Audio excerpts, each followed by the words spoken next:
Muy buenas tardes, mañanas o noches, en dependencia de la hora en la que vean esta tutoría.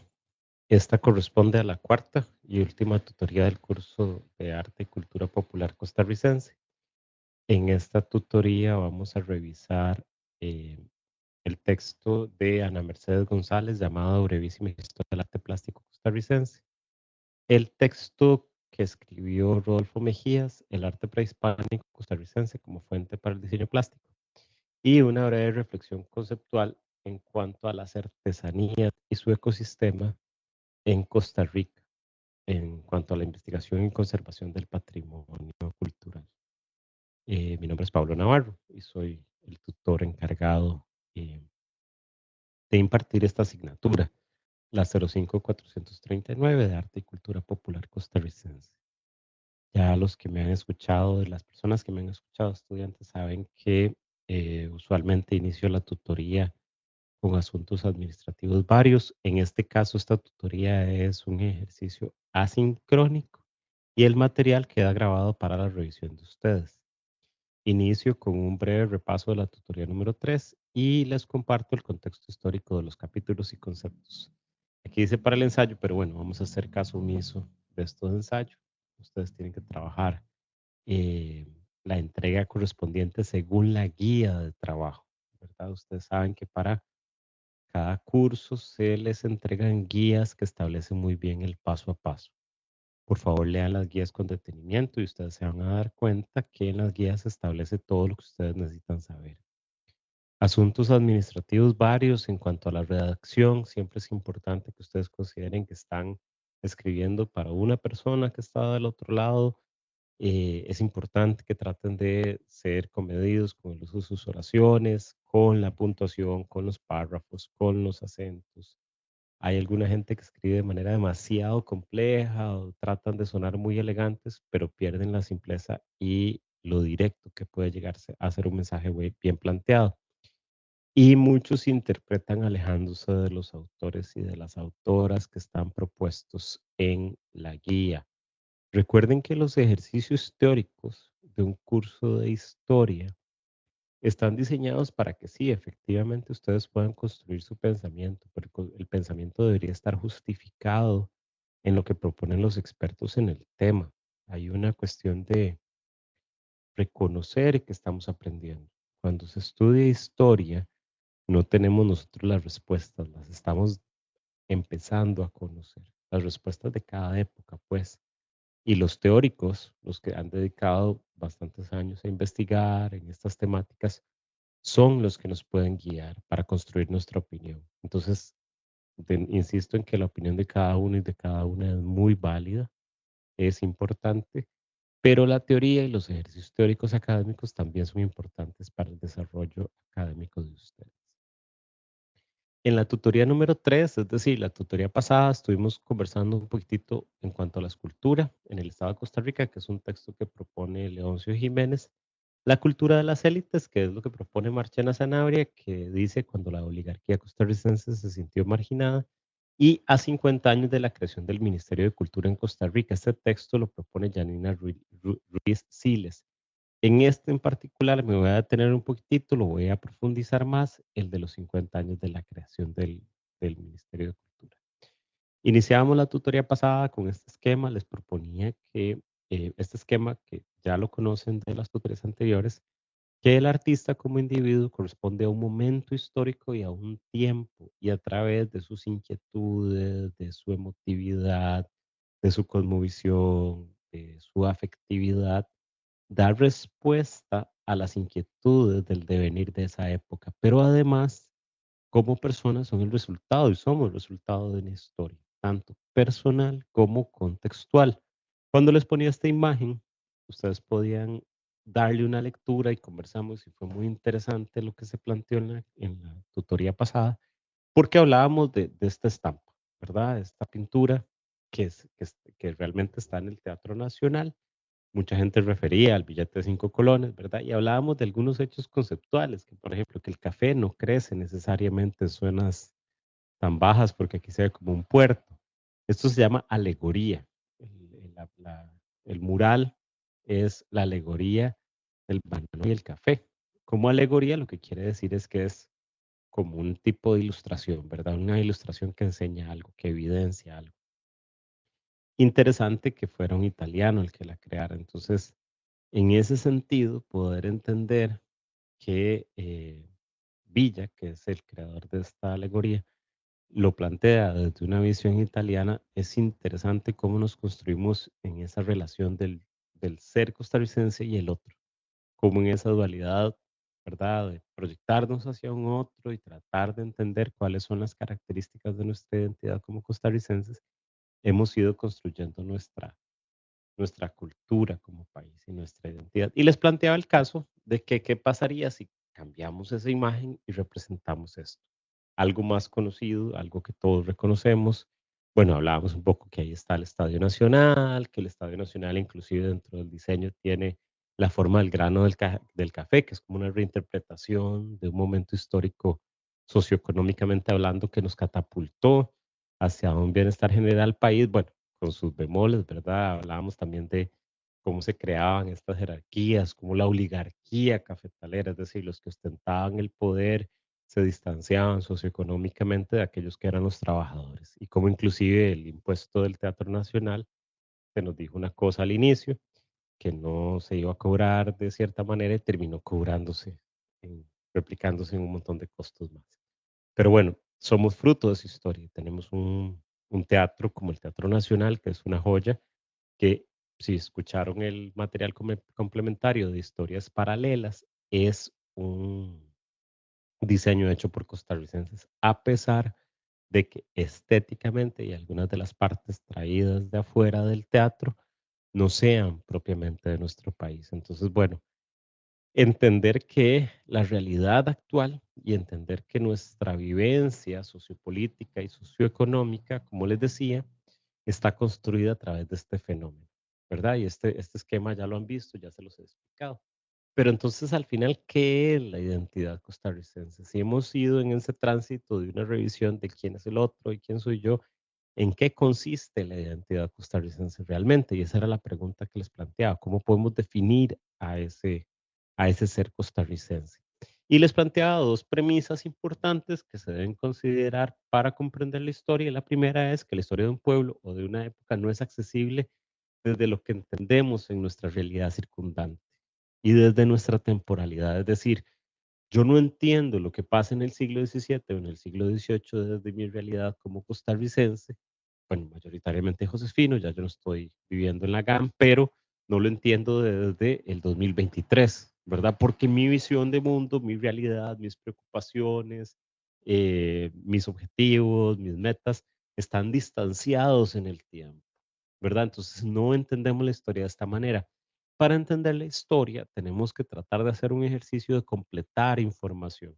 Bueno, ¿cuál era la realidad en ese momento? ¿Cuáles eran las preocupaciones? ¿Cuáles eran los accesos? ¿Cuáles eran accesos de todo tipo, verdad? Porque, por ejemplo, cuando les presentaba la imagen de San José actual, alguien me decía, profe, es que también yo veo la imagen anterior de la alegoría del banano y el café y pienso que las rutas eran, ¿verdad? Muy complicadas, que ahora tenemos carreteras y todo. Yo les decía, bueno, tampoco vamos a entrar a la polémica de cómo están las vías, ¿verdad? Porque para nadie es secreto que Costa Rica y parte del trópico lluvioso hace estragos en las vías, aparte que tal vez los diseños viales no sean los mejores. Ha mejorado, pero falta todavía.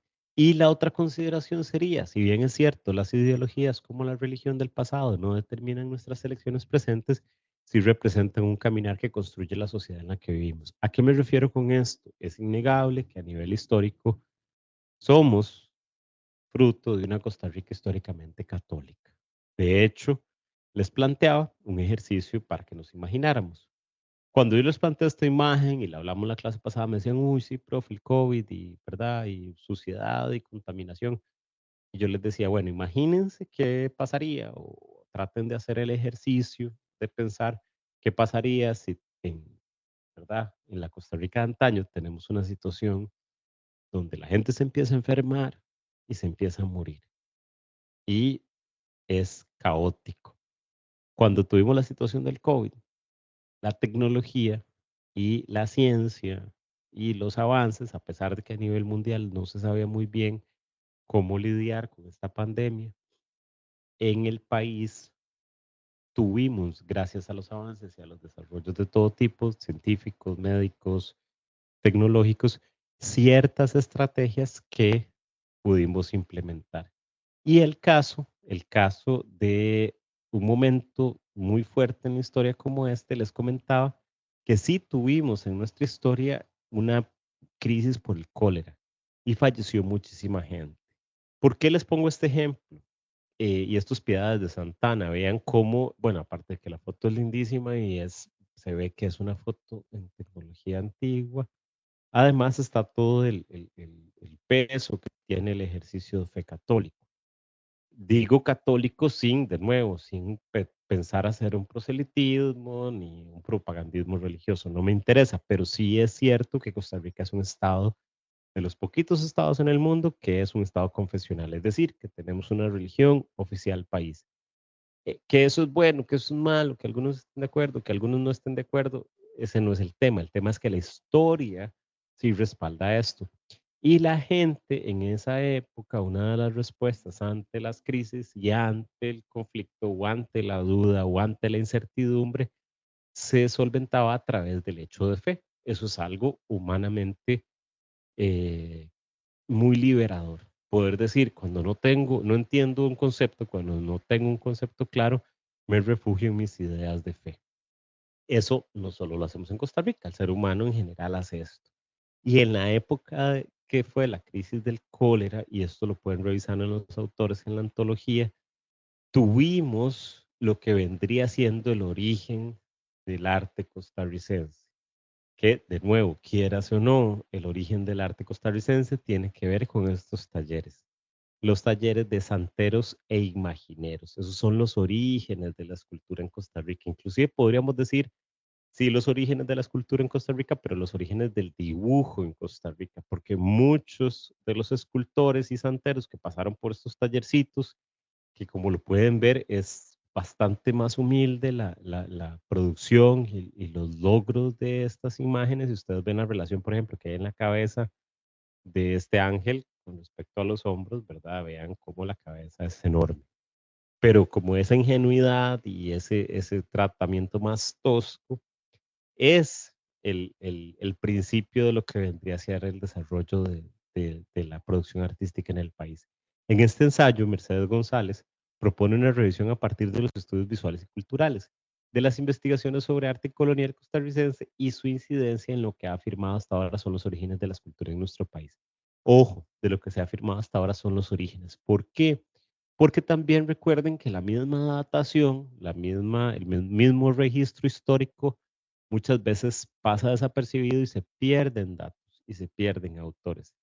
¿En qué consistía la imaginería y los talleres de los santeros? Bueno, básicamente hay una necesidad país, ustedes lo pueden revisar en los textos, cómo pasamos de importar las imágenes de Guatemala, que era el lugar donde se producían las imágenes de santos y las imágenes para las festividades, los ritos católicos, los pasamos de importar a producirlos nosotros. Entonces, los imagineros básicamente se encargan de eso, de la creación de imágenes religiosas, de ahí viene la palabra imagineros. Los santeros, bueno, más evidente todavía, son los que hacen los santos. Y los marmoleros, que es un material un poco más distinto de trabajar, porque la mayoría de estas imágenes eran hechas en talla directa en madera, se diferencian porque el material del mármol no es un mineral que sea propiamente de Costa Rica. Entonces es a nivel de trabajo del material es todavía más específico.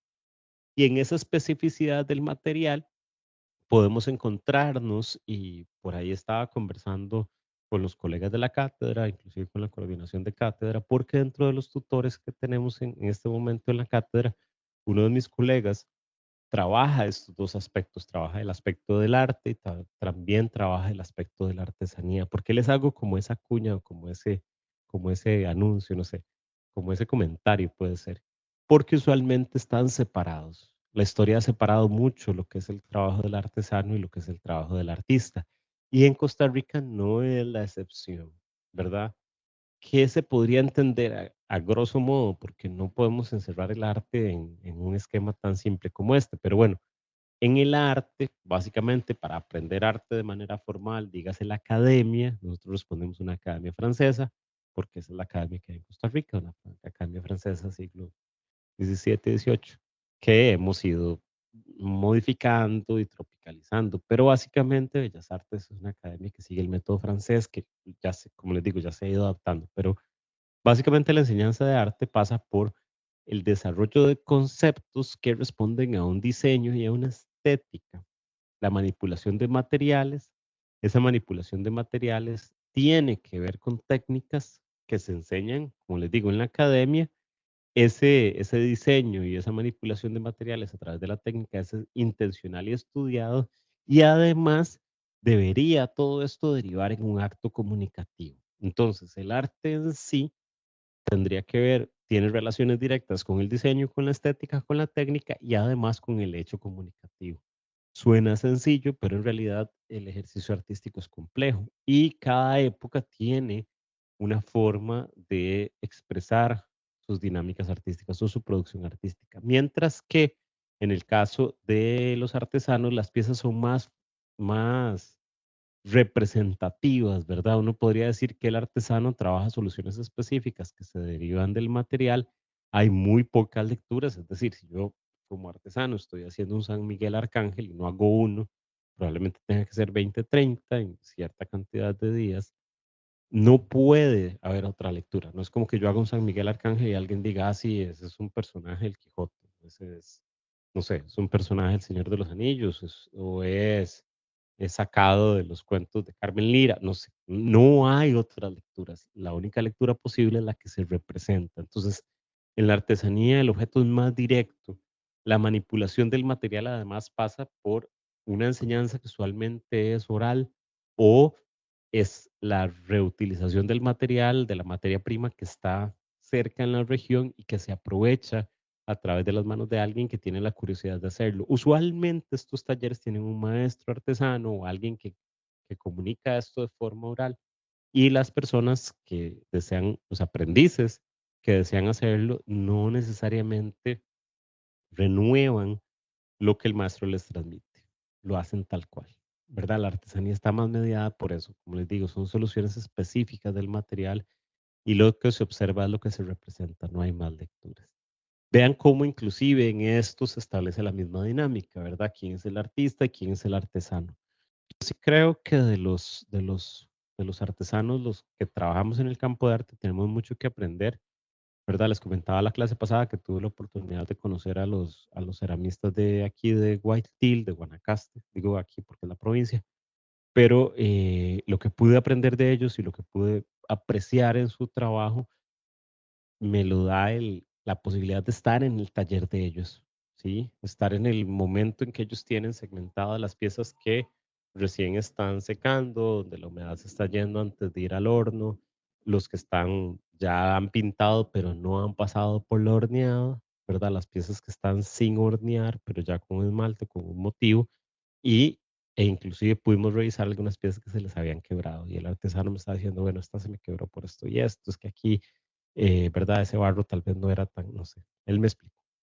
Del mismo escenario, digamos, de haber podido conocer a los ceramistas de cerámica de Guayaquil, pude ver en otro espacio, en otro tipo de espacio, en Feria de Artesanos, que compartí con ellos, la contraparte, ¿verdad? En este caso, la contraparte es que yo llevo con algunas piezas mías que tienen más que ver con dibujo, con pintura, con acuarela, con plumillas, y uno de los artesanos me empieza a preguntar por el tipo de pinceles, por el tipo de plumillas, y hacemos un intercambio ahí de piezas. Me da un platito de cerámica de Guayaquil y yo le regalé unos dibujos y unas acuarelas. Hicimos ese intercambio y él estaba muy interesado en preguntar cómo manejaba yo el material. Entonces vean cómo se da este fenómeno de la alteridad y no lo digo porque sea mi caso, sino porque yo creo que de ambas partes, si se construye ese diálogo, hay un enriquecimiento y hay un eh, conocer, ¿verdad? Lo que hace el otro.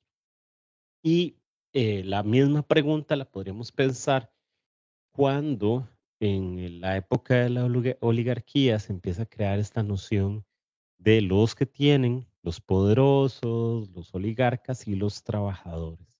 Entonces les hacía el planteamiento de la tutoría pasada que si es una o dos Costa Ricas. Y en el texto, bueno, no en el texto, no solo en el texto. sino que a nivel de proceso de historia hay un grupo de artistas que son los no americanistas, que son de orígenes humildes y que quieren hacer una reinterpretación, una reinvención del movimiento americanista, perdón. Ellos quieren hacer un cambio cultural que considere el indigenismo, que contemple el pasado y el presente y una nueva una forma nueva y propia de comprender cuál es el arraigo identitario. Sus temas se ven con mucho rechazo al inicio y estos jóvenes no americanistas parten de una idea más anarquista, toman relaciones estéticas desde las vanguardias europeas. ¿Por qué las vanguardias europeas y por qué podríamos referirnos a Europa pensando que ellos están haciendo una reinterpretación de lo que es el americanismo?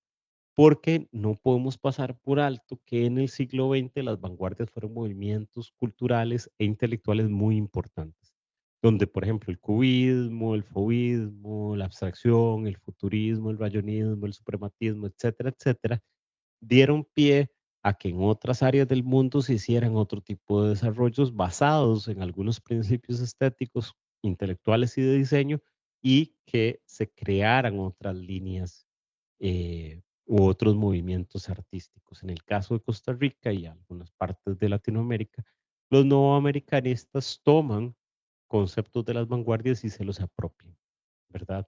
Les comentaba 2 casos, el de Max Jiménez como el modernista por excelencia, ¿verdad? Max Jiménez Huete, el creador de, El domador de pulgas, además fue dibujante, fue escultor, fue pintor, está retratado en la fotografía en blanco y negro, y el caso de Néstor Celedón Varela.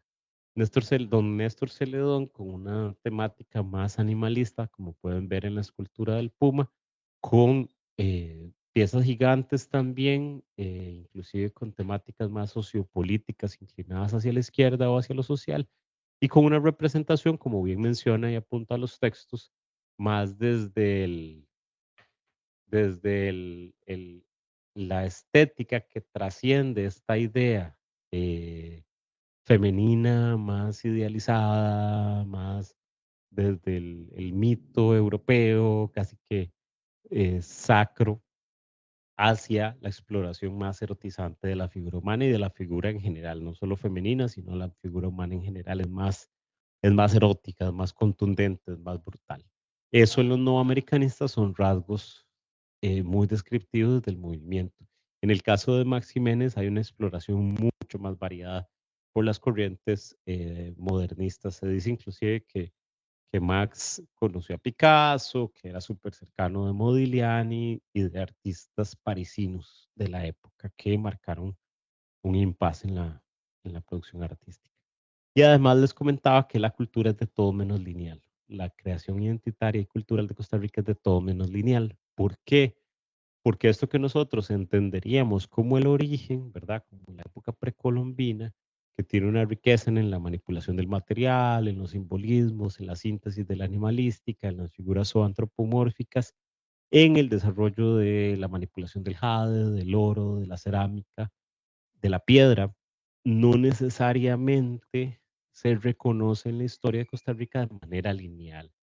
Es decir, tuvimos que pasar por un montón de etapas y por un montón de periodos para inclusive sistematizar a nivel de museos todo este acervo que tenemos. ¿Y cuándo sistematizamos esto? Bueno, podríamos hablar que en los años 70 estaba la iniciativa y después se fue sistematizando inclusive a nivel de museos. Es decir, nuestro arraigo precolombino se da mucho tiempo después. Vean que hay un salto histórico. No les estoy hablando que empezamos en el arte precolombino, que después vino la colonización, que después vinieron los santeros. No, no, no. De lo colonial, los talleres de santeros, de marmoleros y de imagineros, pasamos por una ruptura nuevoamericanista y hasta después que los nuevoamericanistas hacen mención de esto, no es como que los nuevoamericanistas fueran al Museo de Jade, ¿verdad? O al Museo de los Bajos del Banco Central. No, no, esa inquietud no daba como para que tuviéramos museos. Eso pasa después. Las colecciones tienen que albergarse de alguna manera y esto pasa entre los años 70 y 80. Entonces, bueno, para que tengan ese dato, ¿verdad? La historia no es lineal. Eso es importantísimo recordarlo. A pesar de que podemos trazar líneas de tiempo de qué sucedió primero y qué sucedió después, estos museos se hacen muchísimo después en el tiempo. Y bueno, y la historia de Costa Rica también es joven, está llena de diversidad, está llena de representantes, llena de artistas, llena de movimientos, pero la historia de nuestro país también es muy joven. Y a nivel de la historia del arte de nuestro país también es muy joven. Francisco Zúñiga, uno de los escultores más reconocidos a nivel mundial del pasado siglo XX, hace un planteamiento escultórico donde ustedes pueden apreciar en esta imagen, por ejemplo, cómo el mestizaje, el vigor que tiene la fuerza de los brazos de esta mujer, rompe un poco con esa delicadeza de la representación eurocéntrica y propone un rol de una mujer muchísimo más fuerte. Podemos entender que en Latinoamérica, y Costa Rica no es la excepción, el rol que jugaba la mujer tenía que ver mucho con labores que exigían físicamente un trabajo muy demandante. Aparte de eso, podemos ver cómo el resultado del mestizaje hace que los rasgos latinoamericanos tengan una riqueza en esa mixtura muy amplia. Eso nos caracteriza como latinoamericanos, esa mezcla que tenemos tan rica en sí, en nuestro pasado y también en nuestra sangre, ¿verdad? Y esta imagen la vez pasada me la salté un poco, pero no quiero hacerlo en este caso. Les voy a hablar un poquitito del grupo 8, cómo estos artistas, ya les hablé de Néstor Celedón, Rafael Ángel García, Ofelo García, Manuel de la Cruz González, Luis Ávila Vega, Luis Dael, Harold Fonseca, Hernán González, Guillermo Jiménez, César Valverde, Lola Fernández, Guillermo Combrisa y Carlos Poveda, todos ellos representan un grupo que hace una ruptura importante en el país. Entre estos artistas tenemos pintores, escultores, dibujantes, muralistas y gente que hacía arte abstracto. De hecho, el grupo 8 se reconoce particularmente porque el maestro Rafael Ángel Felo García y Manuel de la Cruz González, ellos dos, los que están en los puestos 2 y 3, no hay un orden específico, pero ellos dos en algún momento se encuentran en Cuba. De hecho, Felo venía de haber estado un tiempo en Inglaterra porque tenía una beca, él era futbolista y tenía una beca, Felo fue a Inglaterra a estudiar arquitectura y se encuentra con movimientos abstraccionistas, por eso es tan importante entender que Costa Rica no es, ¿verdad? No está aislado de una realidad, ningún desarrollo cultural. Y por su parte, Manuel de la Cruz González venía también, perdón, desde Sudamérica, desde la escuela de Maracaibo, donde el arte abstracto estaba en un punto muy importante. Ellos dos se conocen en Cuba y pactan, porque eran muy cercanos, traer el arte abstracto a Costa Rica. Entonces, al grupo 8 le debemos el arte abstracto en Costa Rica. Todavía nos podemos encontrar murales interesantísimos de Harold Fonseca, de Hernán González, el trabajo de Lola Fernández en pintura es importantísimo porque era la representante femenina en el grupo y además porque Lola Fernández, la abstracción, la vamos a ver más adelante, tenía una fuerza interesantísima. Es decir, el grupo 8 que tiene un trabajo súper importante entre los años 70 y 90, podríamos mencionarlo por ahí, 60, 70 y 90, que traen el arte abstracto a Costa Rica y que lo desarrollan, son los pioneros inclusive por muchas de sus iniciativas de la gesta del Ministerio de Cultura. Eso es interesantísimo, porque entonces hay una correlación entre los intereses que tienen algunos de ellos en sistematizar exposiciones. A ellos se les debe también que haya mucho de interés en esa época por presentar a los pintores y a los artistas costarricenses de ese momento histórico y además en la fundación del Ministerio de Cultura. ¿Verdad? Entonces, vean como un grupo que inclusive trae el arte abstracto y no porque en una primera época fuera bien recibido. De hecho, hay anécdotas súper fuertes que uno se puede encontrar en los textos de eh, Eugenia Zabaleta Ochoa, que habla de los salones y de las exposiciones de arte costarricense. Eugenia Zabaleta Ochoa tiene textos que hablan también de la abstracción, del arte abstracto en Costa Rica. Eugenia Zabaleta es la directora del Museo de la Universidad de Costa Rica. el Museo de la Universidad de Costa Rica tiene el registro de piezas históricas de todas las facultades de la universidad, pero además ella como historiadora ha documentado el proceso de las exposiciones, desde lo primero que se hace en Costa Rica, que se llamaban los salones nacionales, que los salones nacionales eran las exposiciones nacionales de arte, escultura y pintura que en una primera instancia estaban a cargo de europeos, como ya he mencionado en algunos momentos, pero en este punto, cuando el grupo 8 empieza a trabajar, y ahora los vamos a ver, irrumpen y hacen un impasse y traen básicamente al país el arte abstracto. De este lado, en 1980, también tenemos que considerar a Edgar Zúñiga, a Franklin Zúñiga, a José Sancho Benito y a Carlos Poveda. Ya más para más cercanos a nuestras épocas o más hacia este tiempo, en instalación de medios contemporáneos del siglo XXI, nos encontramos a artistas como Aquiles Jiménez, Domingo Ramos, Luis Arias, Mario Parra, Herbert Zamora, Carlos Magno Venegas, Efraín Romero y Donald Jiménez. En la representación femenina aquí tengo algunos nombres. Sin embargo, en la representación femenina, y eso es algo que voy a hacer un énfasis específico en esta tutoría porque me parece importante, a pesar de que no esté en los textos, siempre es importante reconocer a nuestras maestras del arte costarricense. Pero bueno, aquí está Maricel Jiménez, de Astorga, Etziel Hernández Jiménez, René Garbanzo y Teresa Agüero. Como artistas femeninas es importante también entender que la sensibilidad y la aproximación al arte pasa por luchas muy interesantes y no solo están en la plástica, ¿verdad? También la pluma y la literatura costarricense femenina genera formas de expresión que reivindican muchas de las luchas de Costa Rica. Eso es importante apuntarlo y desde siempre, no desde la época más cercana a la contemporaneidad. Desde siempre hemos tenido pensadoras y hemos tenido intelectuales que han hecho cambios y que han promovido en educación, en cultura, en arte, una visión muy particular de lo que es la identidad costarricense. Entonces, no está de más compartir un poquitito del trabajo de ellas, que lo vamos a hacer ahorita.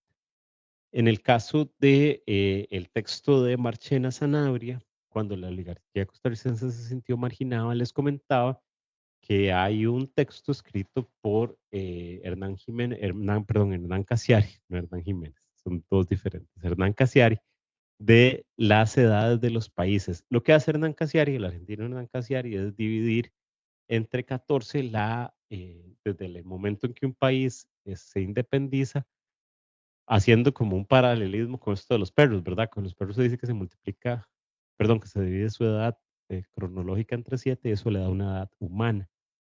No, perdón, que se multiplica por 7, eso le da la edad humana, ¿verdad?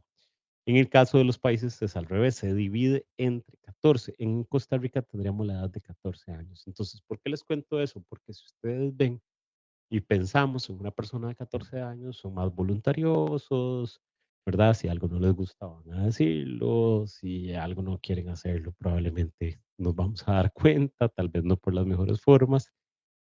Y si pensamos a una Costa Rica en ese momento, es decir, en los años 40, entenderíamos que se ha pasado por todo un proceso social muy convulso, por una Costa Rica polarizada, por una Costa Rica que recién había pasado guerras civiles y por una Costa Rica que además lo que está pasando ahí es que la oligarquía no está muy clara de cuál es su lugar, ¿verdad? Entonces, en los textos ustedes lo pueden leer. Yo les propongo esto, Costa Rica realmente estaba en paz cuando recién se gestan las garantías sociales, es decir, en la época de los 40 realmente estaba en paz, ahí tenemos la foto ilustrativa de la abolición del ejército, o estábamos en una especie de resaca social. Y el autor plantea esto, en lo que, perdón, en lo que más nos atañe, lo propio cultural, una Costa Rica rural, abrumadoramente campesina, pobre, católica, conservadora, misógina y que apenas le estaba buscando un campus verdadero a su joven universidad. Estaba muy lejos del supuesto éxito educativo que ha celebrado en las primeras décadas del siglo XXI. En sí, los efectos positivos de las reformas de los 40 estaban lejos de madurar. Es decir, cuando pasamos de esta polaridad social y sociopolítica, donde el país recién se viene recuperando de una guerra civil y se gestan las garantías sociales, es el inicio, no necesariamente esa maduración de las garantías sociales. No necesariamente el que hubiera una iniciativa de la universidad que quisiera decir que hay un campus para la universidad.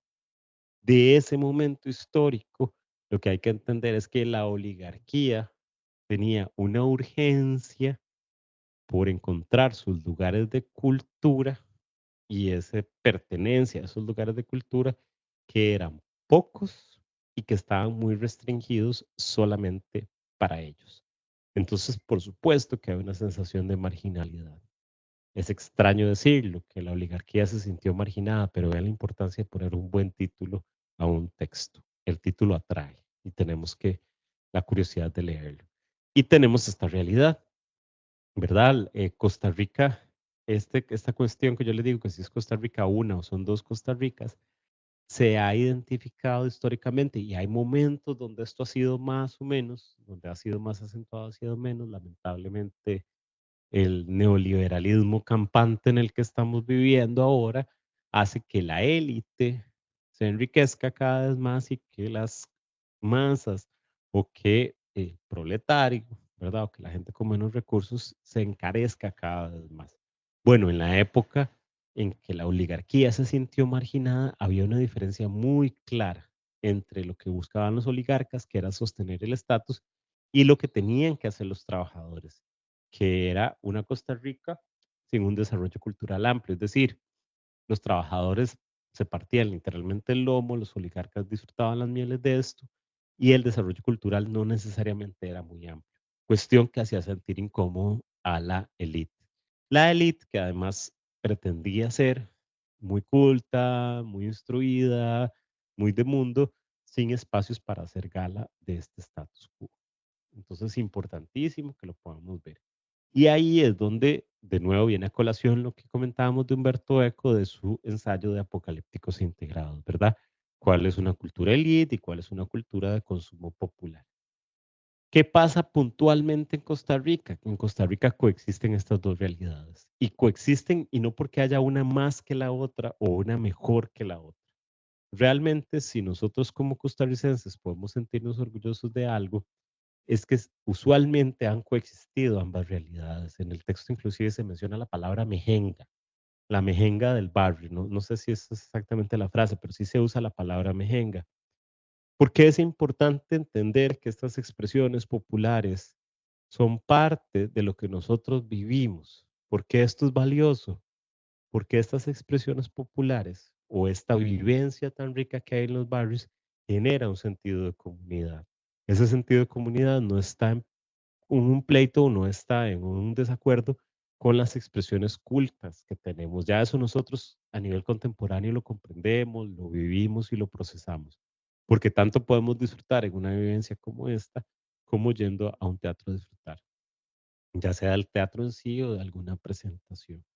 Ya esto está más claro, ¿verdad? En algún momento histórico no había acceso a este tipo de espacios si uno no pertenecía a cierto grupo socioeconómico. Ya esa diferencia, por dicha, no está.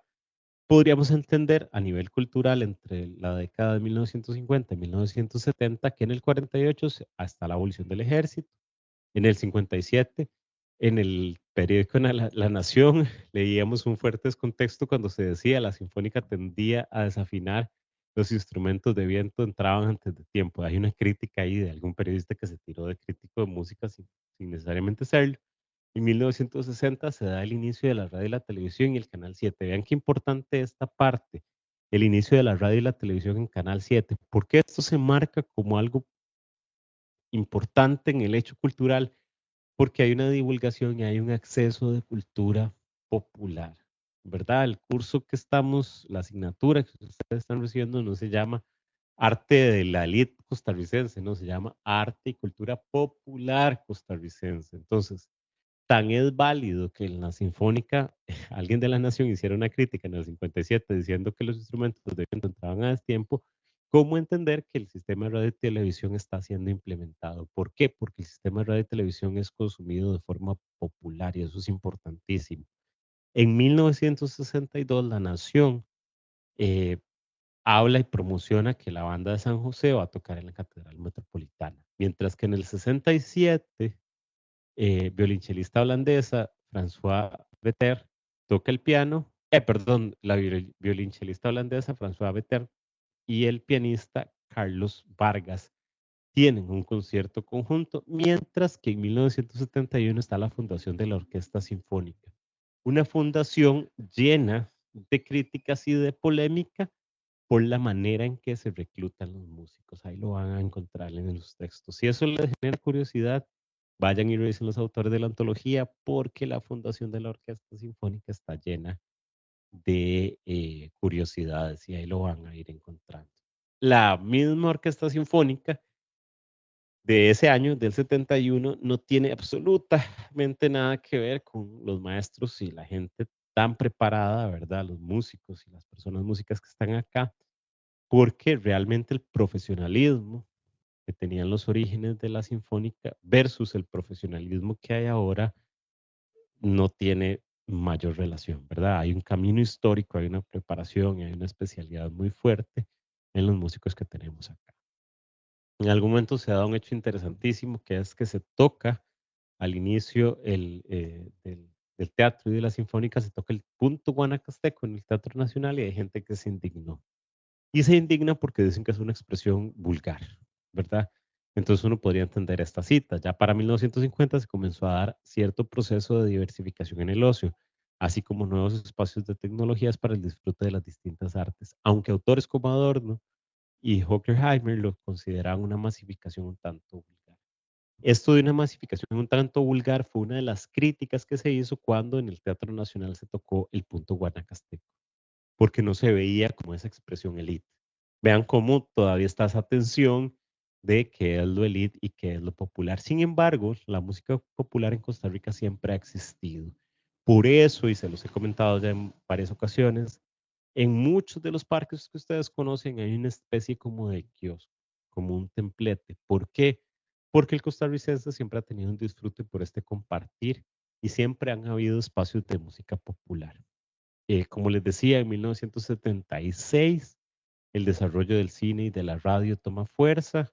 Hay un acceso más económico, por así decirlo, hasta cierto punto, de este tipo de entretenimientos y de cultura popular. Entonces la cultura popular se diversifica, se democratiza un poco y se consume más. Hay un desarrollo más de consumo de cultura popular. Y les retomaba esta pregunta. Entonces, perdón, o son dos Costa Ricas? La respuesta les decía la tutoría pasada, yo no se las voy a dar y les toca a ustedes hacer la reflexión y tratar de entender cuál de esas posturas nos hace mejor y nos genera mayor bienestar. Y después tenemos a los 50 años de la creación del Ministerio de Cultura en Costa Rica. Con esto voy a tratar de hacerlo muy puntual. Del 62 al 73 se da la creación de la edad dorada del sector cultural. Hay funciones, objetivos, investigación, aspectos culturales e históricos. Se trata de difundir y promover la cultura del país. Hay promoción de artistas. Hay un departamento de radio, folclore, teatro nacional, departamento de música y casa del artista, entre otros. Vean cómo en este punto tenemos eh, importantísimo. Voy a cargar la computadora porque se me va a descargar. Regálenme 5 segundos.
Listo.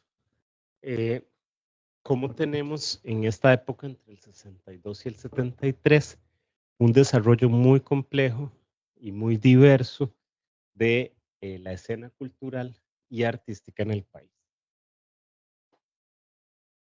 siendo un impulso importante para conservar y promover lo que es el ser costarricense?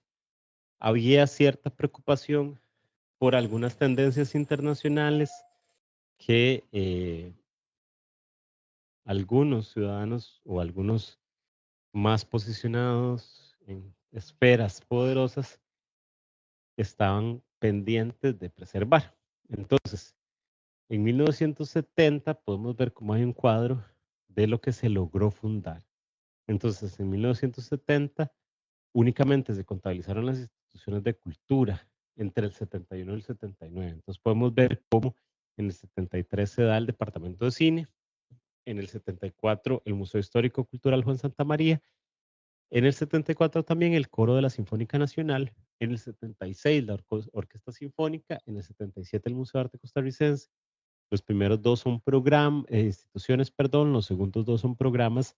El tercero es una institución que sigue vigente. En el 78 el Taller Nacional de Teatro, que es un proyecto, y en el 79 la Compañía Nacional de Danza.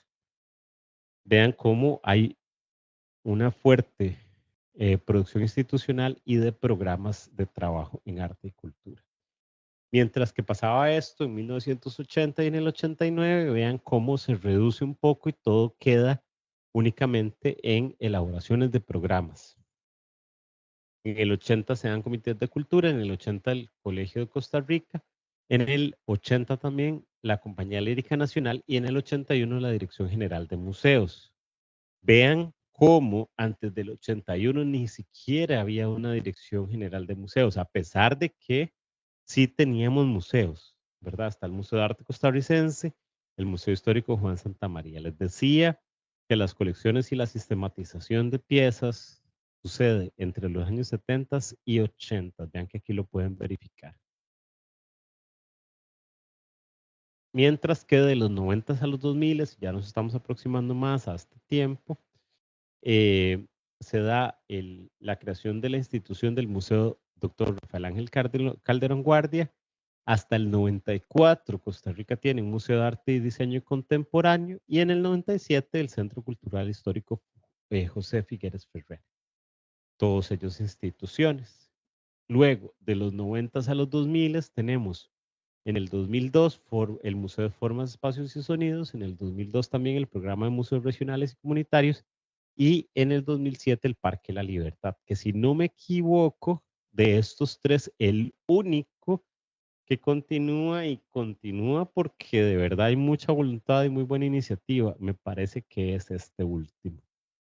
Creo que entonces inclusive vean cómo todo va mermando y conforme pasan los años, la voluntad política y económica del país en cuanto a la cultura va decayendo. Les comento esto porque inclusive es interesante cómo uno se mete al organigrama del Ministerio de Cultura, al menos en ese momento en el que lo busqué. Y si ustedes ven, toda la estructura tiene bastante que ver con cuestiones administrativas, políticas, y vean dónde está esquineado el fomento cultural artístico. ¿Verdad? Eh, y la parte regional, o sea, básicamente la intervención y la inversión cultural en Costa Rica ha ido mermando.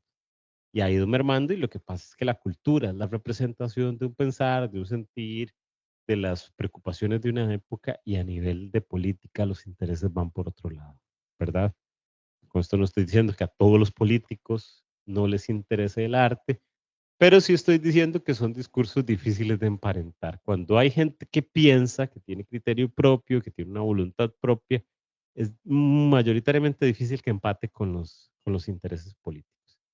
Y entramos propiamente a los conceptos de esta tutoría, que los propone Mercedes González en el texto Brevísima Historia de Arte Plástico Costarricense.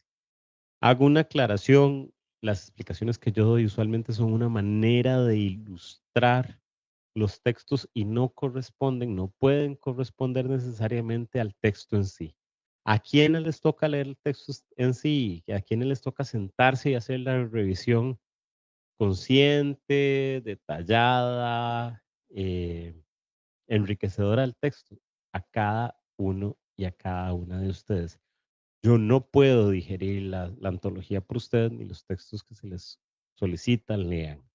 Esos textos son de carácter obligatorio, por cierto. Estas tutorías son un material que ustedes pueden revisar donde yo les puedo dar algunas luces, pero tampoco es la competencia que se esperaría en una tutoría que yo me siente y les procese el texto. Ustedes son quienes tienen que trabajar. Ustedes saben que en las tutorías a mí me gusta que se trabaje con 2 voluntarios. En este caso, si ustedes quieren hacer el ejercicio, lo pueden hacer por su cuenta. Lo que harían nada más es detener la imagen que les voy a comentar. A continuación, les voy a presentar una pantalla que tiene 2 imágenes. Y lo que quiero que vean es qué pueden encontrar de diferencias y dónde son estos lugares que les voy a enseñar. Aquí podrían pausar para tratar de ver qué les llama la atención y dónde podrían ser estas imágenes.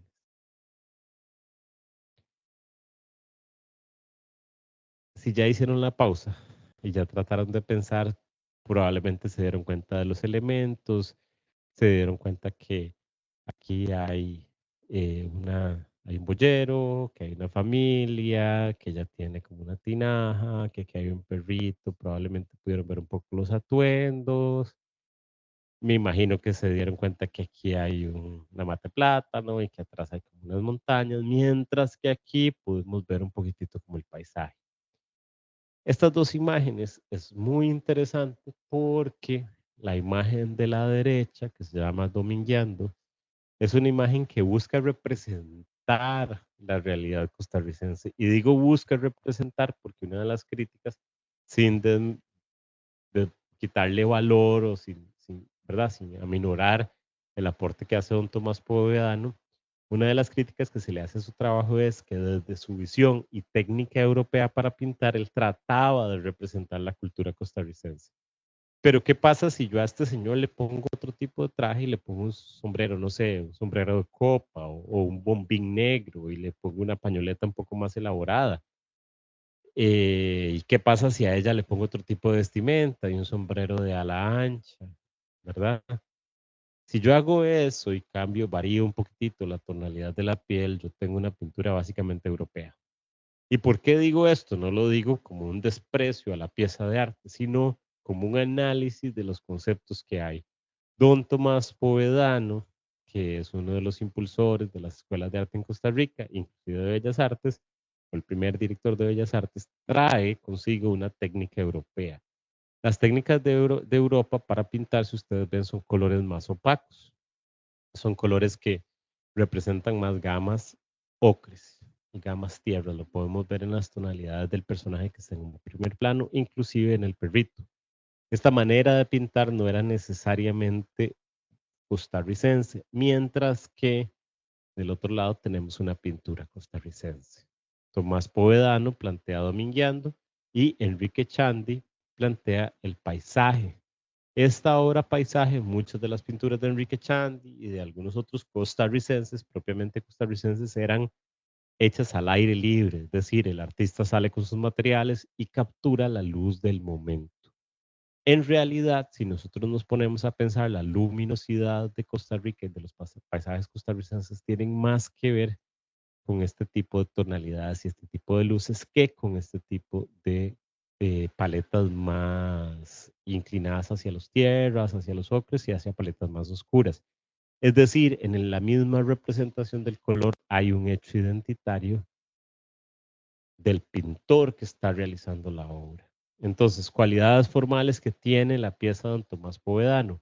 El naturalismo, es decir, hay una representación de lo natural.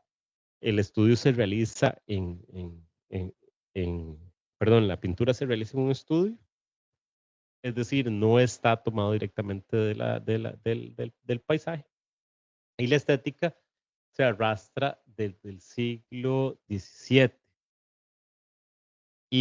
perdón, XVIII, y tiene tonalidades eurocéntricas, es decir, el, la misma hechura y la misma configuración de la paleta que utiliza el pintor don Tomás Povedano tiene que ver con una tradición eurocéntrica. Mientras que del otro lado, en el paisaje de Enrique Chandi, encontramos cómo el naturalismo y el realismo se empieza a valorar una pintura in situ o plein air. Esto in situ, plein air, son dos maneras de decirlo. In situ, plein air, es decir, en el sitio, al aire libre. Los colores y las tonalidades son propios de las localidades costarricenses. Vean cómo desde una paleta de un artista se puede considerar su interés por retratar o, en el caso de Tomás Povedano, representar. Aquí hay un retrato de lo que está pasando en el momento, aquí hay una necesidad representativa, que lo representativo no necesariamente cubre la realidad. Vean que otra vez el mismo fenómeno, ¿verdad? Como un pintor extranjero tiene una visión y una técnica que no necesariamente es costarricense y trata de hacer una representación del costarricense y del paisaje tico, y cómo su misma formación lo lleva a entenderlo desde otras realidades. Entonces, podemos ver cómo la música inclusive y lo que es muy consumida en Costa Rica, más inclusive que la plástica y la pintura, se podría confundir con las manualidades. La plástica y la pintura en un inicio, por este consumo mayoritario de música, se confundía con manualidades. Las clases adineradas, el arte, está, ¿verdad? Se consume de manera diferente entre las clases adineradas y las clases humildes. ¿Cuál es el inicio? Y este es el planteamiento que hace Ana Mercedes González. ¿Cuál es el inicio de la plástica en Costa Rica? Ya les dije que la plástica inicia con la imaginería, que es el inicio de la escultura. Hay una influencia religiosa de arte sacro. De este primer momento de la escultura, de los imagineros, de los santeros, de los marmoleros, da pie a la Academia de Bellas Artes que se funda por este señor que veíamos la pintura domingueando, don Tomás Povedano, en 1897, y hay una copia neoclásica, ¿verdad? La técnica que este señor arrastra tiene que ver con el neoclasicismo. Mientras que estos inicios más humildes de la plástica en Costa Rica de los imagineros está más relacionada con los artesanos, que usualmente están relegados por estas ideas más, entre comillas, cultas, ¿verdad? Que ya habíamos hecho esa separación que es maniquea, que decir que lo culto es lo correcto y que lo más humilde o lo más artesanal no es correcto, ¿verdad? Hay que evitar eso. Entonces, el inicio del arte plástico en Costa Rica, veámoslo por temáticas. Vamos a ver, hay una primera gran temática, el arte sacro y religioso. En el caso del arte sacro y religioso, tenemos las representaciones de imágenes religiosas desde el dogma católico. Estas imágenes están influidas por los entendidos de la religión y dan al inicio de la escultura en Costa Rica. Se caracterizan por la visión eurocéntrica o eurocentrista, se basan en la observación y experimentación para crear el conocimiento. Sientan las bases epistemológicas de, perdón, aquí no es ciencia moderna, sientan las bases epistemológicas o conceptuales del arte costarricense. Ahí hay un error de edición, disculpen. El arte originario o arte indigenista tiene una cosmovisión de culturas precolombinas que dominan la animalística. La animalística es la representación de animales o figuras antropomórficas. Hay una estatuaria en oro, jade y piedra. Es funcional y tiene un carácter mágico religioso. Y las reinterpretaciones son elaboradas de los entornos y de los animales. Las tradiciones y los entendidos se dan desde la cosmovisión propia de la zona, es decir, los pueblos originarios tienen una cosmovisión, una manera de entender la realidad. Luego de esta gran temática están las nacionalistas y las nuevas sensibilidades, como los novoamericanismos. Hay una búsqueda por comprender y explicar el arte desde una construcción propia, entendidos del arte de la misma cultura, y se caracteriza por temas surgidos de las vanguardias, apropiados desde la renovación costarricense. Sí, desde la renovación costarricense.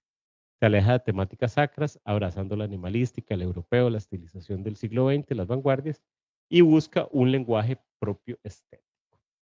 Entonces vean cómo aquí podríamos dividirlo en tres grandes grupos. En ese sentido, podríamos pensar que las temáticas centradas en la visión del realismo americanista tienen que ver con una sensibilidad nueva y distinta. Vean cómo, se los decía, este artista ya lo vieron en las esculturas, hay una percepción distinta de la mujer, se puede ver el mestizaje, se puede ver como esa herencia americanista, y tanto la escultura de este artista, Francisco Zúñiga, como el dibujo retrata otro rol de la mujer y además hace evidente los procesos de mestizaje. ¿Qué temáticas se dan puntualmente en la pintura costarricense? En un primer momento hay un paisaje y un retrato desde una visión foránea. Aquí se habla de que esta visión foránea es protoantropológica, ¿verdad? Lo que yo les decía del señor, este señor del paisaje de Tomás Povedano, domingueando, que si uno le quitaba ese sombrero y le ponía un sombrero de copa alta y le ponía tal vez un moño, en vez de esa corbatita, le ponía un moño más elegante y otro tipo de calzado, podría ser cualquier otro país, ¿verdad? Esta idea de protoantropológica es como que hay una antropología descolocada. También además hay un tema que es el paisaje con una visión costarricense teñida influencias, por influyentes vanguardias del siglo XX. Es decir, en Costa Rica hay una contrarrespuesta a esta pintura eurocéntrica de algunos pintores que trataban de representar la luz costarricense. De hecho, la pintura, el portón rojo que está atrás, es uno de estos ejemplos. Esta temática de paisajes más disruptivos, más representando el barrial, la casa de adobe, la casa de bajaré, que yo les decía, esto se llama la temática de la casa de adobe, que en un primer momento es contestatario y es revolucionario porque rechaza esa estética europea. Eso pasa de ser un discurso revolucionario y reaccionario, como más, ¿verdad?, de defensa de lo propio, a ser un souvenir bonito. Ya esa característica fuerte y de resistencia se pierde con el tiempo. Después pasamos a temáticas estilísticas nuevas, nuevas sensibilidades, temas costumbristas, temáticas desde la cotidianidad. En este grupo de temáticas, desde la sensibilidad y temas costumbristas y lo cotidiano, encontramos también la estampación. Hay muchos grabados en el arte costarricense que hablan de actividades cotidianas. Y aquí es donde entra lo que les estoy diciendo, ¿verdad? El desarrollo del grabado y las técnicas de estampación. En Costa Rica sí tenemos una tradición de grabado y de técnicas de estampación y lo podemos ver, por ejemplo, en la misma Escuela de Bellas Artes de la Universidad de Costa Rica. Todo el trabajo de Francisco Amiguetti y toda esa representación que raya entre lo expresionista y lo costumbrista marca un impas y el grabado y la estampación costarricense toma una fuerza importante. En los años 80, como les decía, el arte 70-80, el arte abstracto toma una fuerza importante y el grupo 8 en particular, que estaba liderado por Felo y por Manuel de la Cruz González, tiene un papel protagónico inclusive en la fundación de dinámicas de exposición y además de la fundación del Ministerio de Cultura, eso lo pueden encontrar en los textos.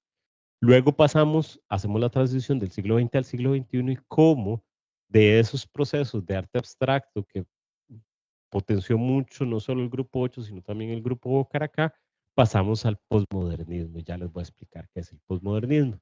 Pero antes es importante encontrar que otras temáticas que se han abordado, no solo en la plástica y en la escultura costarricense, sino en la escritura, tienen que ver con la crítica sociopolítica. Eunice Odio, una costarricense, escritora costarricense, toca estas temáticas. Es importante hablar y se los mencionaba en algún punto en esta misma tutoría, que Costa Rica ha estado influenciado por pensadoras costarricenses.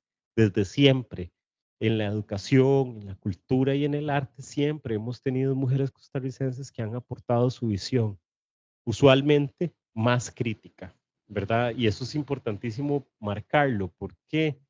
Porque es también parte de nuestra herencia identitaria. Temáticas basadas en la vanguardia del siglo XX. Ya les hablaba un poco de Max Jiménez en esta pieza, en esta pintura, ¿verdad? Un óleo de 1949, Patio y Niños.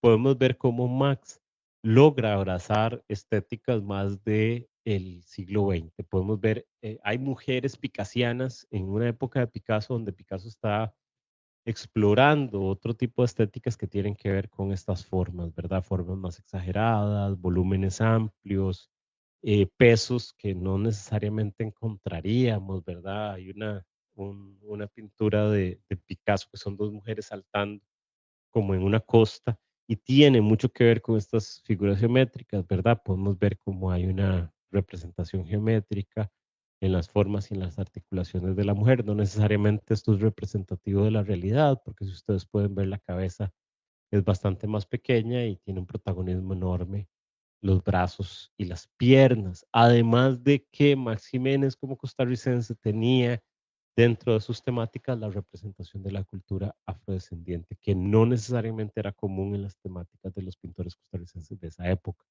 lo cual lo hacía todavía más radical y más distinto sus propuestas. Y ya de por sí Max Jiménez tenía una postura crítica de la Costa Rica de ese momento, sus pinturas también evidenciaban su manera única de ver el mundo.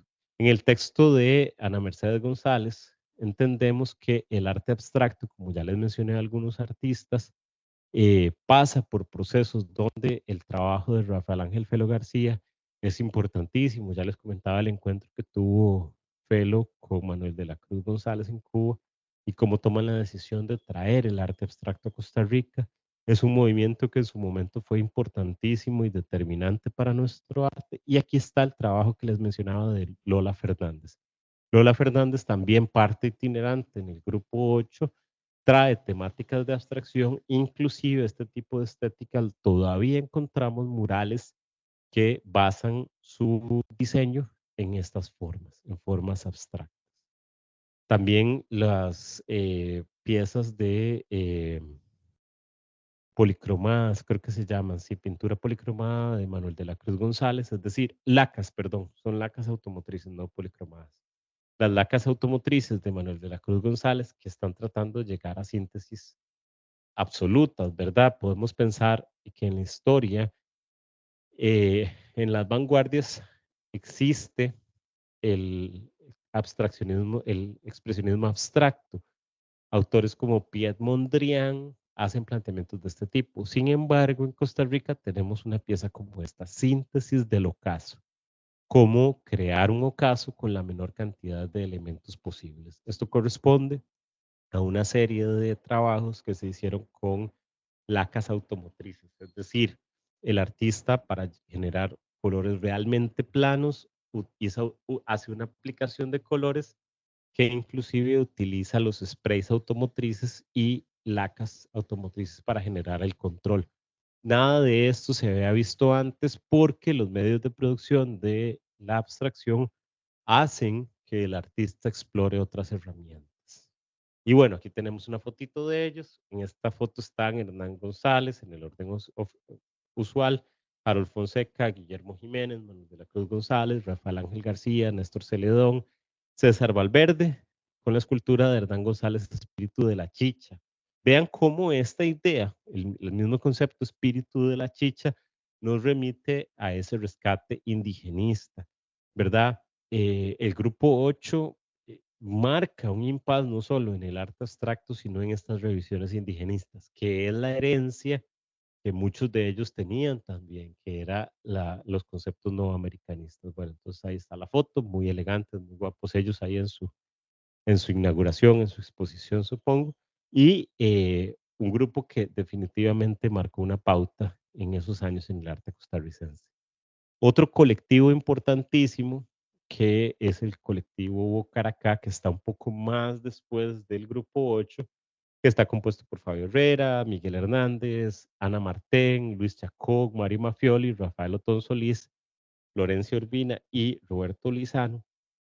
Tiene una concepción un poco más actual porque no se restringen solo a la pintura y a la escultura, sino que además abrazan otras expresiones como el audiovisual, la instalación, el arte objeto, el arte performático y se me va, y sí, creo que son como las expresiones más actuales. ¿Verdad? Podríamos entonces pensar que el grupo 8 abrió la puerta para el arte abstracto, pero ya este colectivo, el grupo Bocaracá, que vean que inclusive tiene una diversidad mayor. En el grupo 8 hablábamos de la presencia de Lola Fernández, pero en este caso tenemos a Ana Martén y tenemos además a Florencia Urbina. Ah, y música, claro, o sea, no, ellos no están reducidos a una sola disciplina, ¿verdad? Fabio Herrera se caracteriza por hacer trabajos de arte plástico y pintura. Miguel Hernández ha explorado varios lenguajes y como colectivo creativo no se reducen solo a esto, ¿verdad? Varios de ellos trabajan con esculturas, pero también trabajan con música, también trabajan con audiovisual, con instalación, que instalación es intervenir un espacio y dotarlo de una categoría conceptual nueva, ¿verdad? Es lo que nos encontramos en museos eh, de lo que se llama mal llamado arte contemporáneo, ¿verdad? Porque el arte siempre va a ser contemporáneo en una época. Quería detenerme aquí especialmente porque ya hemos hecho todo un recorrido por varias épocas y me parece muy importante hablar de 4 artistas y pensadoras costarricenses. Creo que, a cada una de ellas se le debe mucho, y procuré meter aquí en este apartado, o incluir más bien en este apartado, diferentes generaciones en artistas costarricenses. Entonces, Luisa González, es la señora que está acá.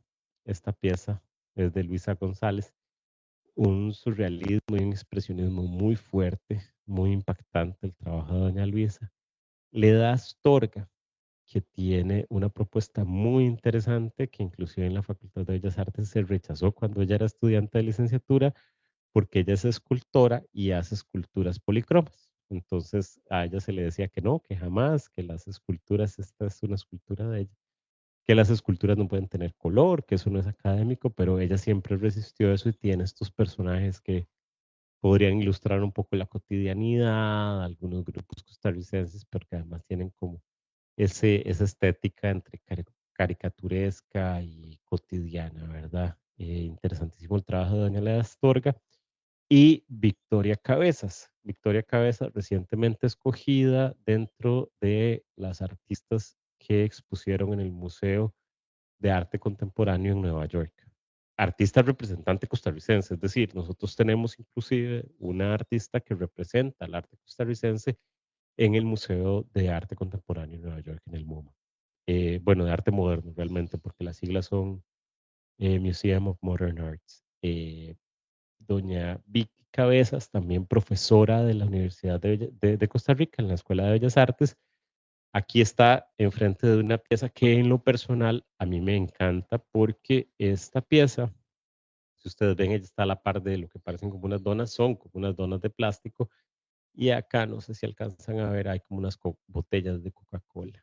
Eh, Más desde la visión conceptual y del arte, más de los conceptos, del desarrollo de una idea o de una crítica.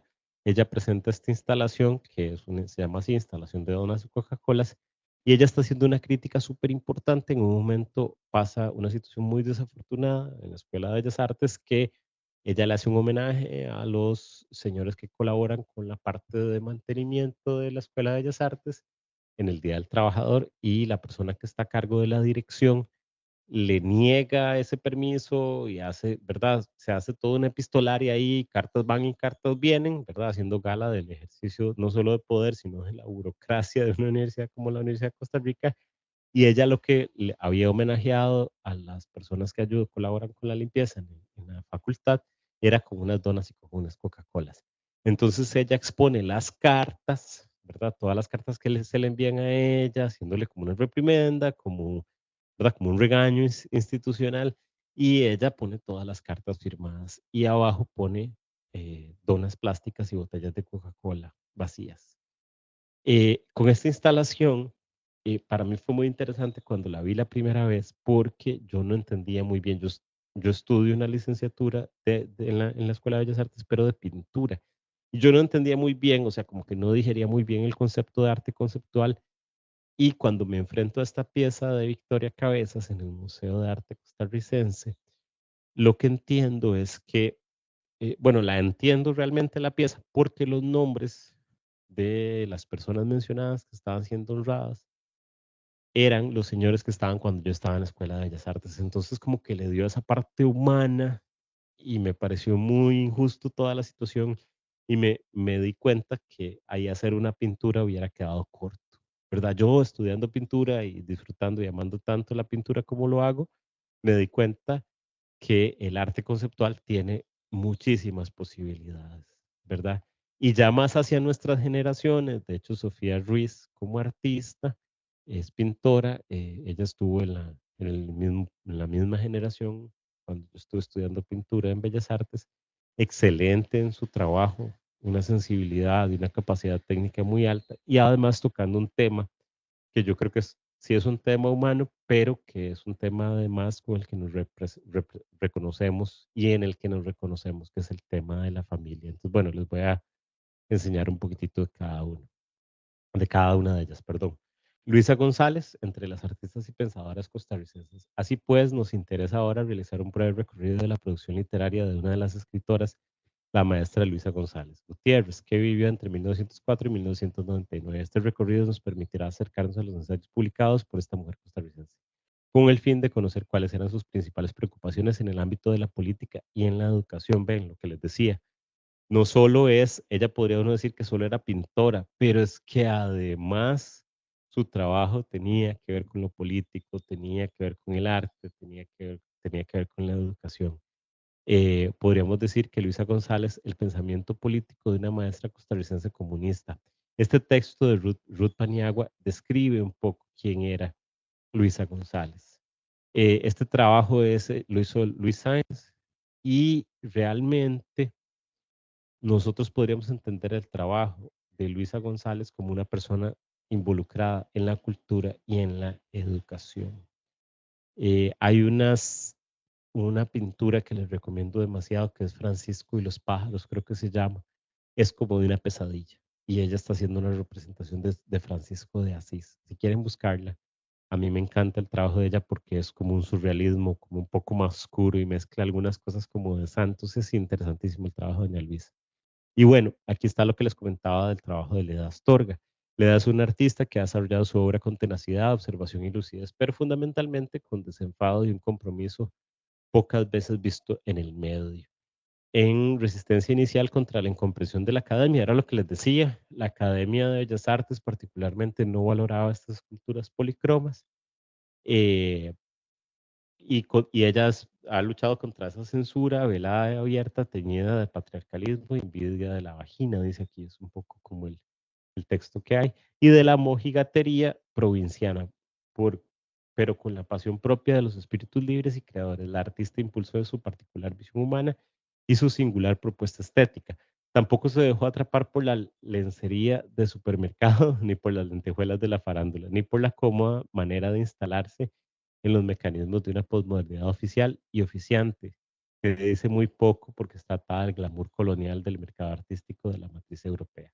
Este texto es de Adriano Corrales Arias, escritor e investigador costarricense. Eso es lo que dice Adriano Corrales Arias de Leda Astorga. Y de parte de, bueno, en el caso de Victoria Cabezas, que es una artista tica, y ahí ven el artículo que dice, artista tica se luce en el Museo de Arte Moderno en Nueva York, en el MoMA, Museum of Modern Arts. Ella nació en Estados Unidos, pero creció y se formó en Costa Rica y posteriormente en el Pratt Institute de Nueva York y en Florida State University. Se ha especializado en áreas de artes visuales como el grabado, la fotografía, el trabajo con objetos, estudiando cada una de estas disciplinas y relacionándolas con diversos modos en su trabajo artístico. También ha sido docente de diseño y fotografía en la Escuela de Artes Plásticas de la Universidad de Costa Rica y fungió como decana de la Facultad de Bellas Artes de dicha institución entre 1991 y 1995. Y aquí está con la instalación que les comentaba. Y por último, no porque sean solo ellas, ¿verdad? Esto es completamente representativo de diferentes generaciones de artistas mujeres, que esta es más contemporánea, podríamos decir, o más hacia esta época, porque el hecho contemporáneo, de nuevo, es un concepto como ahí, como un poco ambivalente. Sofía Ruiz, en cuanto a cómo nace cada cuadro, Sofía expresa que primero piensa en la técnica y luego de darle vueltas al concepto, empieza a fabricar imágenes. Esa respuesta suya crispó mis ánimos consumidos en las aguas del río de la interpretación en arte.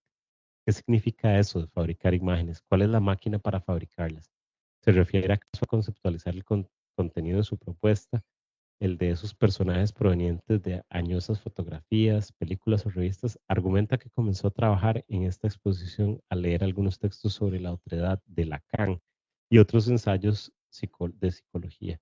Fueron recursos que la catapultaron para traer la pintura a asuntos de familia.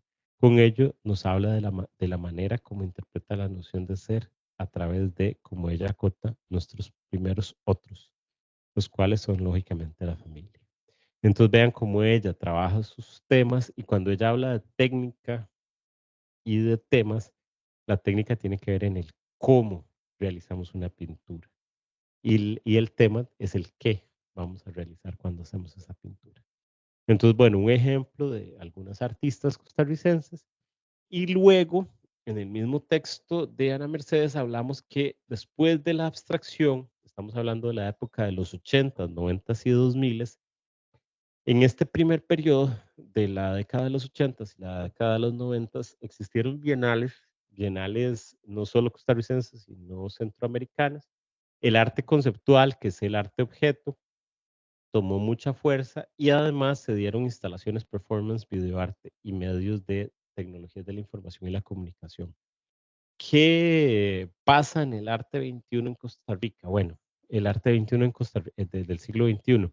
El arte del siglo 21 en Costa Rica es complejo porque la diversidad de lenguajes, de recursos, de museos, de salas, de exposiciones y de galerías privadas y espacios privados de arte es múltiple.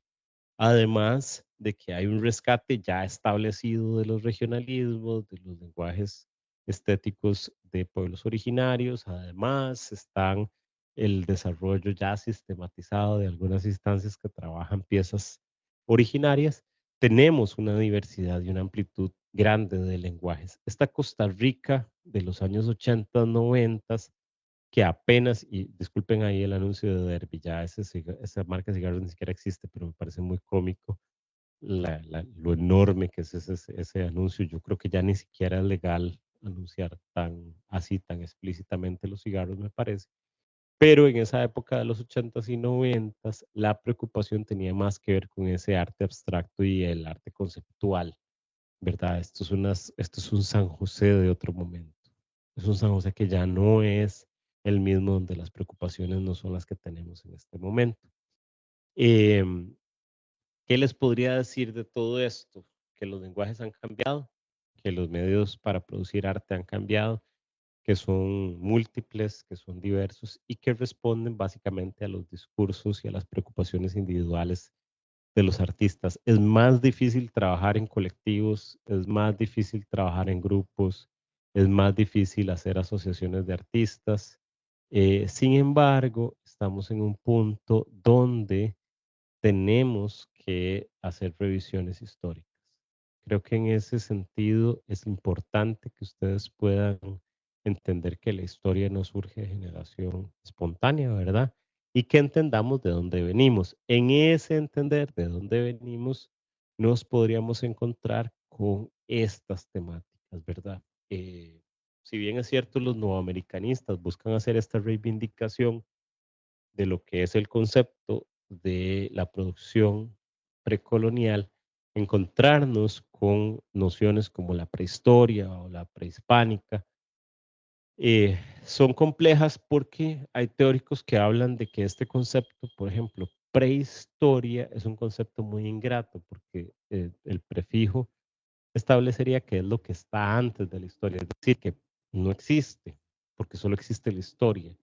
Y en Costa Rica, cuando nosotros hablamos de lo prehispánico o de lo precolonial, es como que nos fijaríamos solo en la colonia, que lo que está antes es por eso, solo porque está antes, cuando en realidad había una riqueza importantísima antes de la colonia. Si ustedes ven, sí había una división política, sí habían cacicazgos, sí habían roles, sí había una jerarquía, sí habían mecanismos políticos, que si bien es cierto, en Costa Rica estaban caracterizados por tres subregiones, eh, cada una con sus espacios, pero la subregión del Caribe Central, del subregión central pacífica, las llanuras del norte, la subregión guanacasteca y la subregión Diquís. Este esquema muy general retrataba un poco las agrupaciones originarias en nuestro país. Desde un inicio, si bien es cierto, existen mitos muy claros de que Costa Rica eran solo cazadores y recolectores, podemos encontrar que no solo eran cazadores y recolectores, nos damos cuenta, por ejemplo, con estos artefactos que se encontraron en las llanuras del norte, una punta de cola de pez, eh, herramientas básicamente filosas, algunos tipos de puntas de piedra para flecha. Esto es del periodo arcaico, 700 a 7000 a 2000 antes de Cristo, que sí retrata ese periodo de cazadores y recolectores. Encontramos expresiones más complejas, ¿verdad? Como las vasijas policromas en la subregión de Diquís del 300 antes de Cristo al 800 después de Cristo, y la vasija trípode, que es una pieza muy compleja realmente, que es cerámico Curridabat 300 a 800 después de Cristo en la región central. El trabajo de cerámica en Costa Rica en particular, por muchas características propias de nuestro territorio, que tiene que ver con el tipo de minerales, con inclusive los caudales de ríos y con el mineral que se genera en la par del río, es un trabajo muy desarrollado y lo podemos ver como desde esta vasija policromo en la subregión de Diquís a este trípode policromo, nos encontramos con un desarrollo muy, muy específico de la técnica. Realizar este tipo de piezas es complejo. ¿Por qué? Porque recuerden que la cerámica, además de ser el modelado en barro, pasa por procesos de temperaturas altísimas. Básicamente el barro se cocina para que pase esto.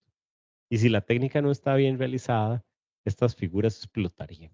¿Por qué? Porque donde queda una burbujita de aire, la figura explota. Además, si ustedes se ponen a ver la delicadeza de las patas de este trípode versus los pesos, está estratégicamente distribuido. Entonces, ¿qué nos indica esto?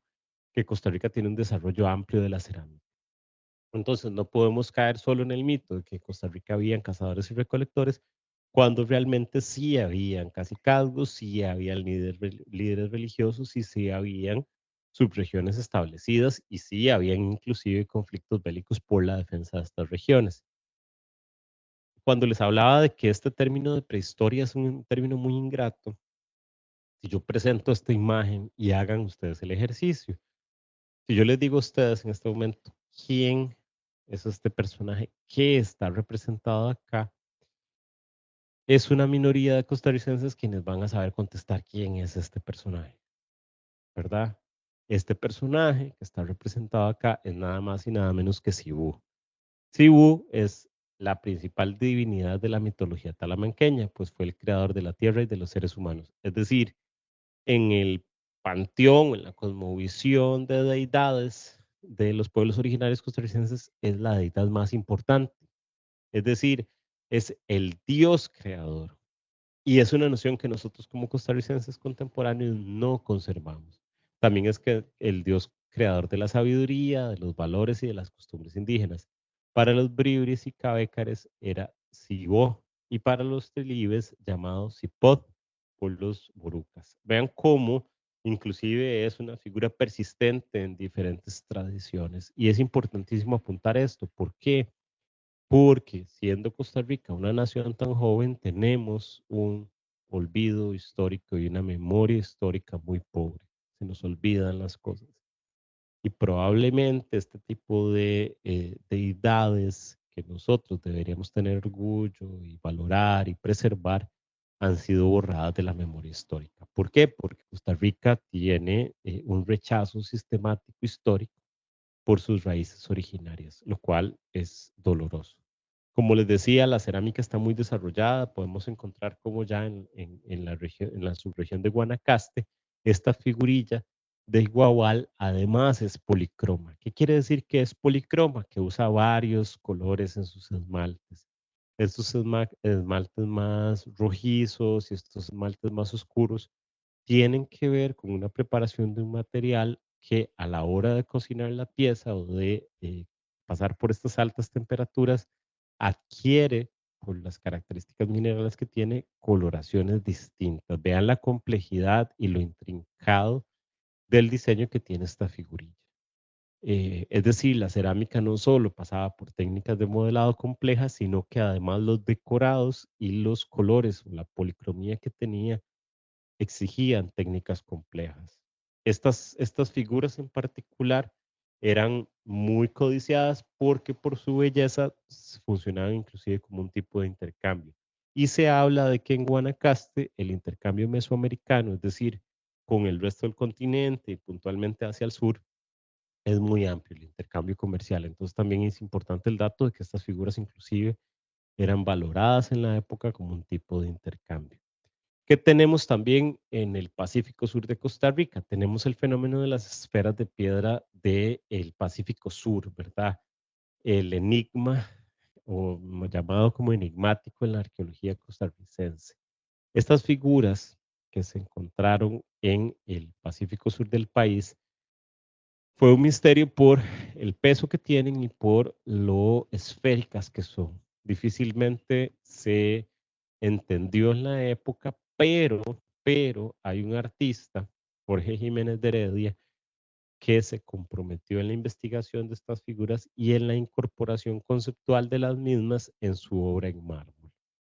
Tal vez uno de los artistas, escultores más reconocidos en este momento, que triunfa también como ese patrón que ya hemos visto en Francisco Zúñiga, como vimos en Max Jiménez, en Jiménez de Heredia también hay una necesidad de irse al extranjero y promover, en este caso, las esferas de Costa Rica.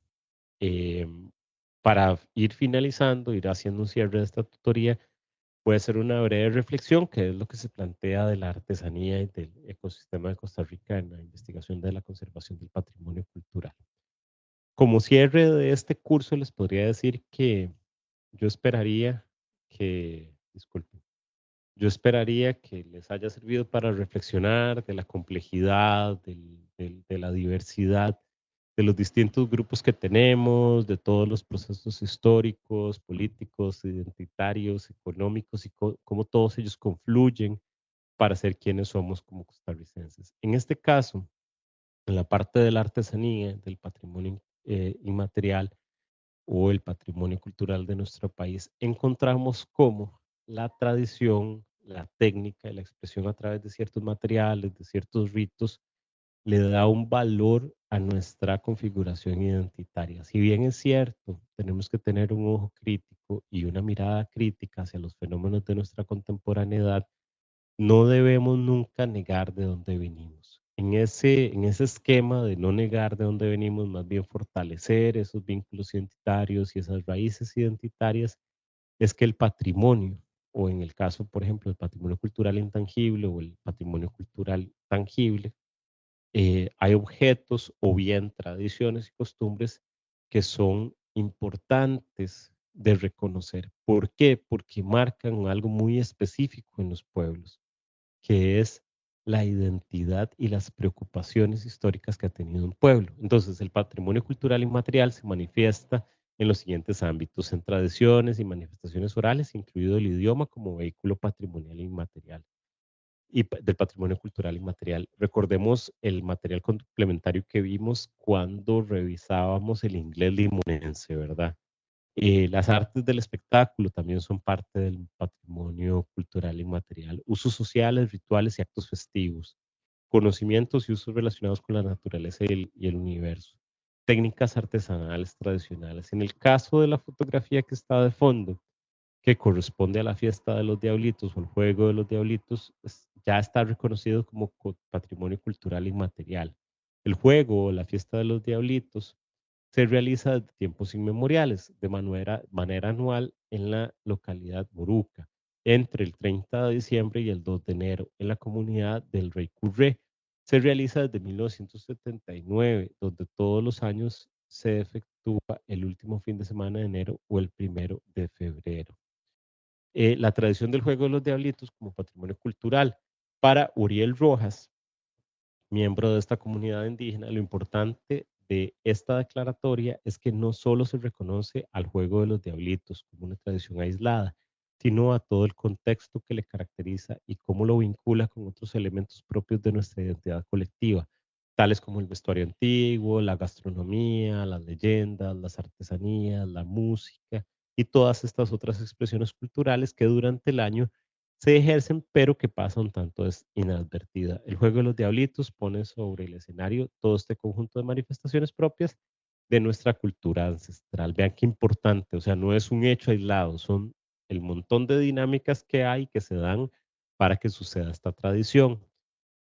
Más allá de lo que hace hacen las tiendas de souvenir o esta mercantilización industrializada de muchos objetos que uno va a comprar y uno cree que son artesanías y dicen Made in China, uno podría entender que Sarchi tiene una idea de la artesanía nacional y la representación de este tipo de estéticas.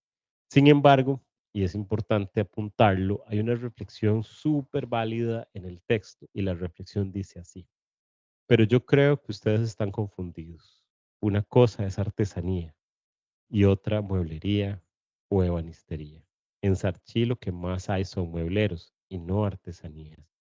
Y el souvenir, que es otra cosa, porque se hace en fábricas haciendo uso de máquinas y lo que menos se hace es un trabajo a mano.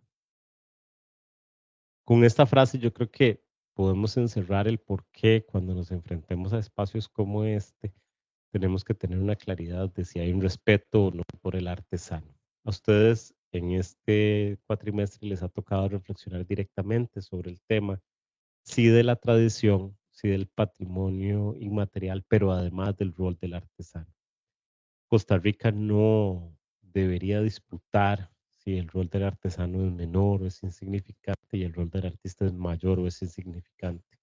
Y ustedes, como estudiantes universitarios, es importante que tengan claro que la cultura sucede por una necesidad contextual, una manipulación del material, pero además narra nuestra historia. Si este curso les despertó investigar más sobre la escultura, si les despertó investigar más sobre esas tradiciones que tienen un fundamento en el dogma católico, independientemente que sea un credo, si les despertó más investigar sobre las autoras costarricenses en la literatura, en la plástica, en la escultura, en la pintura. Yo sé que las menciono en esta última tutoría y ahí quiero aclarar que no es porque sean menos importantes o porque las deje para el final, pero no está como parte de los temas, es algo que yo agrego porque me parece importantísimo hablar de ellas. Por ahí, ¿verdad? Yo mencioné a Unice, pero también está Yolanda Uriamuno, ¿verdad? Podemos ir adentrándonos en lo que es el ser costarricense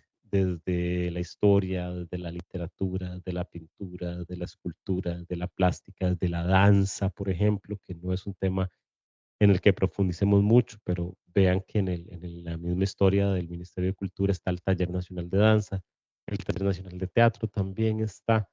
La gran pregunta aquí es, ¿sabemos valorar estas expresiones? ¿Las conocemos tan siquiera? Porque para empezar a valorarlas hay que pasar por el paso uno, ¿verdad? Que es saber cuáles son. Creo que este curso podría llegar a ser ese llamado, ¿verdad? Que exploremos un poco más cuál es nuestra cultura, cuáles son nuestras tradiciones, cuáles son los artistas que están vigentes en esta época, cuáles fueron los pioneros, las pioneras, quienes marcaron un camino para los que estamos ahorita, cuáles son las instituciones que albergan las colecciones, dónde se producen ciertas piezas, por qué es importante respetar el trabajo de un artesano, por qué es importante respetar una producción artístico-cultural, una presentación en un teatro, cuál es la función de los teatros. Todas estas preguntas, cuál es la función de la literatura en la configuración de nuestra historia como pueblo, todas estas preguntas, cada persona que lleva el curso, cada estudiante que lleva el curso debería hacérselas para sí. Es decir, si ustedes pasan por este curso y solo leen la antología y solo hacen las entregas, tienen cierta parte. Pero si además de eso se les despierta un interés, y ojalá que ese interés ¿verdad? Los movilice a buscar más información, que las lleve a encontrarse con más aspectos de lo que nos hace ser costarricenses, que se pregunten más sobre qué significa nuestra cultura, el curso tuvo sentido. Y si de esto ustedes pueden recordar alguna reflexión, alguna idea o algún concepto que les amplía su experiencia en nuestro país, el curso tiene sentido. Ojalá que no se queden solo con lo que se les plantea acá y ojalá que el curso les despierte más inquietudes. Quedo al tanto de cualquier pregunta y cualquier interrogante que tengan y en la plataforma me sigo comunicando con lo que ustedes estén eh, dispuestos a consultar. Por acá quedamos con la grabación de esta, que es la cuarta y última tutoría del curso de historia arte y cultura popular costarricense. Mi nombre es Pablo Navarro y fue un gusto trabajar con ustedes de nuevo. Ojalá puedan seguir creciendo en estos aspectos y en los temas de interés. Y muchos éxitos en sus carreras. Creo que no está de más también desearles lo mejor y ojalá siempre sean profesionales muy críticos y con una sensibilidad cultural muy despierta. Saludos y que estén muy bien.